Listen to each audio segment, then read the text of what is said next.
Hi, welcome to Lash class. BA sociology environment and സൊസൈറ്റിയിലെ first മൊഡ്യൂളിലെ മൂന്നാമത്തെ പാർട്ടാണ് നമ്മൾ നോക്കുന്നത്. Social ecology, environmentalism, environmental justice എന്നീ കൺസെപ്റ്റുകളാണ് ഈ ഒരു സെക്ഷനിൽ നമുക്ക് വരുന്നത്. നമ്മളിവിടെ നിങ്ങൾക്ക് നോട്ട്സായിട്ട് ഉപയോഗിക്കാൻ കഴിയാവുന്ന അതിലെ ഇമ്പോർട്ടൻ്റ് പോയിന്റ്സും അതിൻ്റെ ഒരു എക്സ്പ്ലനേഷനാണ് പ്രൊവൈഡ് ചെയ്യുന്നത്. നമുക്ക് നോക്കാം. സോഷ്യൽ ഇക്കോളജി അമേരിക്കൻ ഇടത് ചിന്തകൻ മുറേ ബുക്ചിൻ അവതരിപ്പിച്ചു. അപ്പോൾ ഒരു ഇടതുപക്ഷ ചിന്തകനായിട്ടുള്ള ഒരു വ്യക്തിയാണ് ഈ ഒരു ആശയം ആദ്യം അവതരിപ്പിക്കുന്നത്. അതുകൊണ്ട് തന്നെ ഇതൊരു ഇടത് സ്വഭാവമുള്ള വിപ്ലവകരമായിട്ടുള്ള ആശയമായിട്ടാണ് നമുക്ക് കാണാൻ കഴിയുന്നത്. മനുഷ്യരെ ചൂഷണം ചെയ്യുന്ന സാമൂഹ്യ വ്യവസ്ഥയാണ് പ്രകൃതി ചൂഷണത്തിൻ്റെയും അടിസ്ഥാനം. ഇപ്പോൾ സോഷ്യൽ ഇക്കോളജിയിൽ പറയുന്നത് നമുക്ക് പരിസ്ഥിതിയിൽ പ്രശ്നങ്ങൾ ഉണ്ടാവുന്നത്, പരിസ്ഥിതി ശോഷണമൊക്കെ ഉണ്ടാവുന്നത് നമ്മുടെ ചൂഷണത്തിൽ അടിസ്ഥാനമായിട്ടുള്ള സാമൂഹിക വ്യവസ്ഥയുടെ കുഴപ്പമാണ് എന്ന രീതിയിലാണ്. അതായത് ഇപ്പോൾ മുതലാളിത്തത്തിലായാലും അതിനു മുമ്പുള്ള ഈ ഫ്യൂഡലിസം, ജന്മിത്തം തുടങ്ങിയ അങ്ങനെയുള്ള കാര്യങ്ങളൊക്കെ തന്നെയായാലും മനുഷ്യ സമൂഹം ചൂഷണത്തിൽ അടിസ്ഥാനമായിട്ടുള്ളൊരു വ്യവസ്ഥിതിയായിട്ടാണ് നിലകൊള്ളുന്നത്. അപ്പോൾ ആ ഒരു മനോഭാവത്തിന്റെ ഭാഗമായിട്ട് തന്നെയാണ് ഈ പ്രകൃതി വിഭവങ്ങളും മനുഷ്യർ ഉപയോഗിക്കുക എന്നതിലുപരി ചൂഷണം ചെയ്യുകയാണ് എന്നുള്ള രീതിയിലാണ് ഇതിൽ പറയുന്നത്. അപ്പോൾ അത്തരത്തിലുള്ള ചൂഷണത്തിൽ അടിസ്ഥാനമായിട്ടുള്ള സാമൂഹിക വ്യവസ്ഥിതിയാണ് പ്രകൃതി ചൂഷണത്തിലേക്ക് നയിക്കുന്നത് എന്നാണ് ഇവിടെ അഭിപ്രായപ്പെടുന്നത്. ഉപഭോഗ സംസ്കാരവും മുതലാളിത്ത വ്യവസ്ഥയും പരിസ്ഥിതി ചൂഷണത്തിന് കാരണമാണ്. അപ്പോൾ ഇതിൽ പറയുന്നത് നമ്മൾ സാധാരണഗതിക്ക് ഈ പരിസ്ഥിതി ശോഷണത്തിന്റെ കാരണങ്ങളായിട്ട് ചൂണ്ടിക്കാട്ടുന്നത് ജനസംഖ്യാ വർധനവൊക്കെയാണ്. കാരണം ആളുകളുടെ എണ്ണം കൂടിയപ്പോൾ അതിനനുസരിച്ച് ആവശ്യങ്ങളും വർദ്ധിച്ചു എന്നുള്ള വ്യാഖ്യാനങ്ങളൊക്കെയാണ് നമ്മൾ കൊടുക്കാറുള്ളത്. പക്ഷെ സോഷ്യൽ ഇക്കോളജിയിൽ പറയുന്നത് ഉപഭോഗ സംസ്കാരവും മുതലാളിത്ത വ്യവസ്ഥയുമാണ്. അതായത് എല്ലാവർക്കും ഉപയോഗിക്കാനുള്ള വിഭവങ്ങളെല്ലാം പരിസ്ഥിതിയിലുണ്ട്, പക്ഷെ നമ്മൾ ആവശ്യത്തിലധികം ഉപയോഗിക്കുക. നമുക്കറിയാം പ്ലാസ്റ്റിക്കിൻ്റെയൊക്കെ ഉപയോഗം നമുക്ക് കുറയ്ക്കാൻ കഴിയുന്നതൊക്കെ നമ്മൾ ശ്രദ്ധയില്ലാതെ എല്ലാവരും അവരവരുടെ കാര്യം മാത്രം നോക്കുന്ന തരത്തിലുള്ള അതിലുള്ള ഉപഭോഗ സംസ്കാരവും, അതുപോലെ നമ്മൾ നേരത്തെ പറഞ്ഞ മുതലാളിത്ത വ്യവസ്ഥ ലാഭത്തിന് വേണ്ടിയിട്ട് ആളുകളുടെ ആവശ്യത്തിന് വേണ്ടിയിട്ടല്ല പ്രകൃതി വിഭവങ്ങൾ ഉപയോഗിക്കുന്നത്.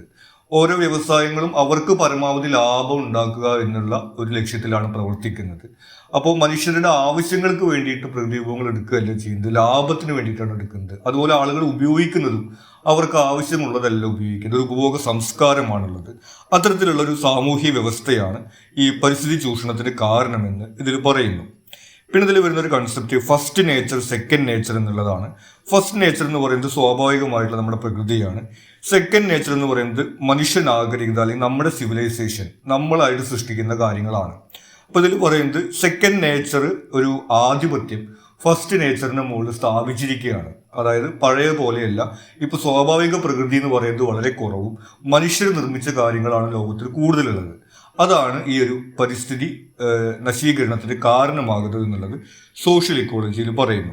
അപ്പോൾ പൊതുവിൽ സോഷ്യൽ ഇക്കോളജിയിൽ പറയുന്നത് ഒരു സാമൂഹ്യ വ്യവസ്ഥയുടെ, അതായത് ലാഭത്തിലും അതുപോലെ ഉപഭോഗ സംസ്കാരത്തിലും അധിഷ്ഠിതമായിട്ടുള്ള ചൂഷണത്തിലും അടിസ്ഥാനമായിട്ടുള്ള സാമൂഹിക വ്യവസ്ഥയുടെ പ്രശ്നമാണ് ഈ പ്രകൃതി ചൂഷണവും പരിസ്ഥിതി പ്രശ്നങ്ങളും എന്നുള്ള രീതിയിലാണ് ഇതിൽ പറയുന്നത്. അടുത്തത് പറയുന്നത് എൻവയോൺമെന്റലിസമാണ് അല്ലെങ്കിൽ പരിസ്ഥിതിവാദമാണ്. പരിസ്ഥിതി സംരക്ഷണത്തിനായി നടത്തുന്ന രാഷ്ട്രീയ സാമൂഹിക പ്രവർത്തനങ്ങൾ. നമുക്കറിയാം പരിസ്ഥിതി സംരക്ഷിക്കുക എന്നുള്ള ഉദ്ദേശത്തോട് കൂടിയിട്ട് പല സംഘടനകളും, പ്രത്യേകിച്ച് നമ്മൾ പരിസ്ഥിതി ദിനത്തിലൊക്കെ ഓരോ സംഘടനകളൊക്കെ ഓരോ പ്രവർത്തനങ്ങൾ നടത്തുന്നത് നമുക്ക് കാണാൻ സാധിക്കും. അത്തരത്തിൽ പരിസ്ഥിതി സംരക്ഷണത്തിനായി നടത്തുന്ന പ്രവർത്തനങ്ങളെയാണ് നമ്മൾ എൻവയോൺമെന്റലിസം എന്ന് പറയുന്നത്. ഇതിൻ്റെ ഒരു ഉത്ഭവം എന്ന് പറയുന്നത് പുരാതന കാലം മുതലുള്ളതാണ്. മനുഷ്യരുടെ അതിജീവനത്തിന് പ്രകൃതിയുടെ സംരക്ഷണം ലക്ഷ്യമാക്കിയ പ്രവർത്തനങ്ങൾ ഉണ്ടായിട്ടുണ്ട്. അതായത് ഇപ്പോൾ കുളങ്ങളുടെ ആയാലും വനങ്ങളുടെ ആയാലും ഒക്കെ സംരക്ഷണം മനുഷ്യരുടെ അതിജീവിതത്തിന് ആവശ്യമാണെന്നുള്ള ധാരണ പണ്ട് മുതലേ ആളുകൾക്ക് ഉണ്ടായിരുന്നു. അപ്പോൾ ആ തരത്തിൽ പണ്ട് മുതൽ തന്നെ ഇത് സംരക്ഷിക്കണം എന്ന തരത്തിലുള്ള ഒരു വിഭാഗം ആളുകൾ ആവശ്യപ്പെടുകയും അത്തരത്തിലുള്ള പ്രവർത്തനങ്ങളൊക്കെ നടക്കുകയും ചെയ്തിട്ടുണ്ട്.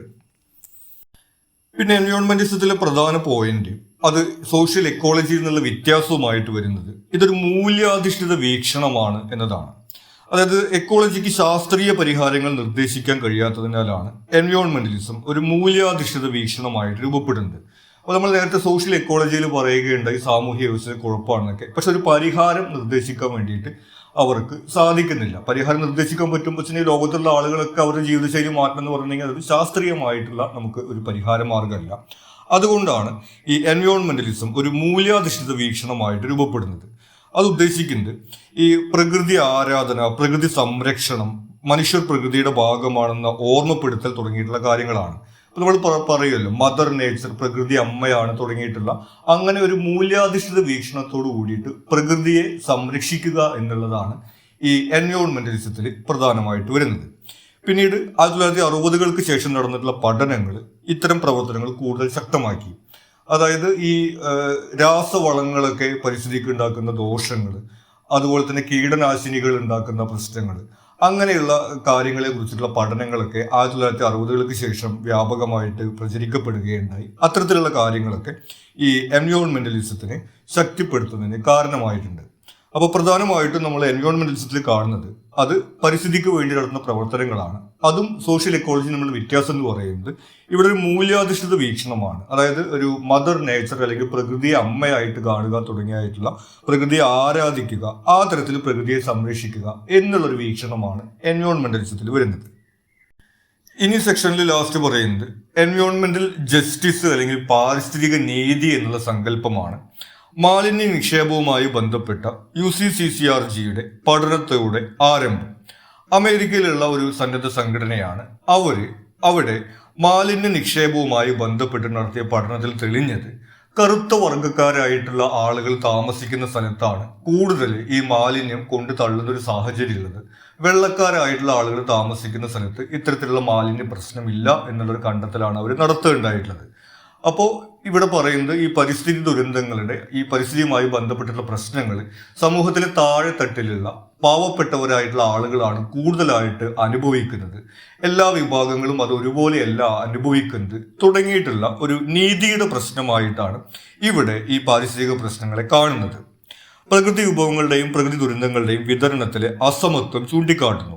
നമ്മൾ നേരത്തെ പറഞ്ഞ പോലെ പ്രകൃതി വിഭവങ്ങളുടെ, അതായത് വെള്ളമായാലും വായുവായാലും മറ്റ് പ്രകൃതി വിഭവങ്ങളുടെ ലഭ്യത എന്ന് പറയുന്നത് അത് സമ്പത്തുള്ള ആളുകൾക്ക് ലഭ്യമായിരിക്കും. പലപ്പോഴും പാവപ്പെട്ട ആളുകൾക്കാണ് ഈ വേനൽക്കാലത്ത് വരൾച്ചയ്ക്ക് ഉണ്ടാകുന്ന സമയത്ത് കൂടുതലായിട്ട് ബുദ്ധിമുട്ട് അനുഭവിക്കുന്നതായിട്ട് നമ്മൾ കാണുന്നത്. അതുപോലെ തന്നെ പ്രകൃതി ദുരന്തങ്ങൾ, അതും നമുക്കറിയാം, പ്രത്യേകിച്ചും പ്രകൃതി ദുർബലമായിട്ടുള്ള പ്രദേശങ്ങളിൽ താമസിക്കുന്ന ആളുകൾക്കാണ് ഇത്തരത്തിലുള്ള പ്രയാസങ്ങൾ നേരിടാറുള്ളത്. സ്വാഭാവികമായിട്ടും അവിടെ ഭൂമിക്കൊന്നും വിലയില്ലാത്തൊരു പ്രദേശമായിരിക്കും, പാവപ്പെട്ട ആളുകളായിരിക്കും അവിടെ താമസിക്കുക. അപ്പോൾ ഇത്തരത്തിൽ ഇത് കൂടാതെ മാലിന്യ നിക്ഷേപവുമായി ബന്ധപ്പെട്ടിട്ടുള്ള കാര്യങ്ങളെ കുറിച്ച് നമ്മൾ പറയുകയുണ്ടായി. അപ്പോൾ ഇത്തരം സാഹചര്യങ്ങളിലെല്ലാം തന്നെ പ്രകൃതി ദുരന്തങ്ങൾ കൂടുതലായിട്ട് അനുഭവിക്കേണ്ടി വരുന്നത് ഈ സാമ്പത്തികമായിട്ട് പിന്നോക്കം നിൽക്കുകയും സാമൂഹികമായിട്ട് പിന്നോക്കം നിൽക്കുകയും ചെയ്യുന്ന വിഭാഗം ആളുകളാണ്. അപ്പൊ ഇത്തരത്തിൽ ഈ പ്രകൃതി ദുരന്തങ്ങളുടെയും പ്രകൃതി വിഭവങ്ങളുടെയും വിതരണത്തിലുള്ള ഒരു അസമത്വത്തെ കുറിച്ചിട്ടാണ് എൻവയോൺമെന്റൽ ജസ്റ്റിസിനകത്ത് ഫോക്കസ് ചെയ്യുന്നത്. ഇനി ഇവിടെ മനുഷ്യരുടെ ആവശ്യങ്ങൾക്കാണ് പ്രാധാന്യം നൽകുന്നത്. നമ്മൾ നേരത്തെ എൻവയോൺമെന്റലിസത്തിൽ കണ്ടത് അവിടെ പ്രകൃതിയെ ആരാധിക്കുന്ന തരത്തിലുള്ള സമീപനമാണെന്നുണ്ടെങ്കിൽ ഇവിടെ മനുഷ്യരുടെ ആവശ്യങ്ങൾക്കുള്ള ഒരു പ്രാധാന്യമാണ് കൊടുക്കുന്നത്. ഇപ്പോൾ ഒരു ഡാം നിർമ്മിക്കുന്നതിന് എതിർക്കുക എന്നുണ്ടെങ്കിൽ അത് ആ പ്രദേശത്തുള്ള ആളുകൾക്ക് അവരുടെ ജീവിതത്തിനെ പ്രയാസപ്പെടുത്തുക എന്നുള്ള കാര്യം കൊണ്ടായിരിക്കും അവർ എതിർക്കുന്നത്. അതല്ലാതെ പുഴ അല്ലെങ്കിൽ നദി എന്ന് പറയുന്നത് ഒരു ആരാധന എന്നുള്ള രീതിയിലുള്ള സമീപനമല്ല ഇവർക്കുണ്ടാവുക. ഇത്തരത്തിൽ ഈ മനുഷ്യരുടെ ആവശ്യങ്ങൾക്ക് പ്രാധാന്യം നൽകിയിട്ടുള്ള ഈ പ്രകൃതി ദുരന്തങ്ങളുടെ ഈ ഒരു വിതരണത്തിൽ ഉണ്ടാകുന്ന അസമത്വത്തെ ചൂണ്ടിക്കാണിച്ചുകൊണ്ട് അതുപോലെ തന്നെ ഇത്തരം പ്രകൃതി ദുരന്തങ്ങൾ ഉണ്ടാകുന്നത് തടയുക തുടങ്ങിയിട്ടുള്ള കാര്യങ്ങളാണ് ഇവർ മുന്നോട്ട് വയ്ക്കുന്നത്. ഇനി ഇന്ത്യയിലും നമുക്ക് ഇത്തരത്തിലുള്ള എൻവയോൺമെന്റൽ ജസ്റ്റിസ് മൂവ്മെന്റുകൾ ഒരുപാട് ഉണ്ടായിട്ടുണ്ട്. അതിൽ പ്രധാനമായിട്ട് വരുന്നത് ചിപ്കോ പ്രസ്ഥാനം, അതുപോലെ തന്നെ നർമ്മദാ ബച്ചാവോ ആന്തോളൻ. നമ്മൾ മുൻ ക്ലാസ്സുകളിലൊക്കെ പഠിച്ചിട്ടുണ്ടായിരിക്കുന്നതാണ് സ്കൂളിൽ പഠിക്കുന്ന കാലത്തൊക്കെ. അപ്പോൾ ഇത്തരം ഈ പ്രകൃതി സംരക്ഷണ മുന്നേറ്റങ്ങളാണ് നമുക്ക് എൻവയോൺമെന്റൽ ജസ്റ്റിസ് മൂവ്മെന്റുമായിട്ട് ഇന്ത്യയിലെ പ്രധാനപ്പെട്ട മുന്നേറ്റങ്ങളായിട്ട് പറയാവുന്നത്. ഇത്രയും കാര്യങ്ങളാണ് നമുക്ക് ഈ ഒരു സെക്ഷനിൽ ഇമ്പോർട്ടൻ്റ് ആയിട്ട് വരുന്നത്. നിങ്ങൾക്ക് മറ്റെന്തെങ്കിലും സംശയങ്ങളോ സജഷൻസോ ഉണ്ടെങ്കിൽ നിങ്ങൾ കമൻറ്റ് ചെയ്യുക. കൂടാതെ ചാനൽ നിങ്ങളൊരു സബ്സ്ക്രൈബ് ചെയ്തിട്ടില്ലെങ്കിൽ സബ്സ്ക്രൈബ് ചെയ്യുക. Thank you.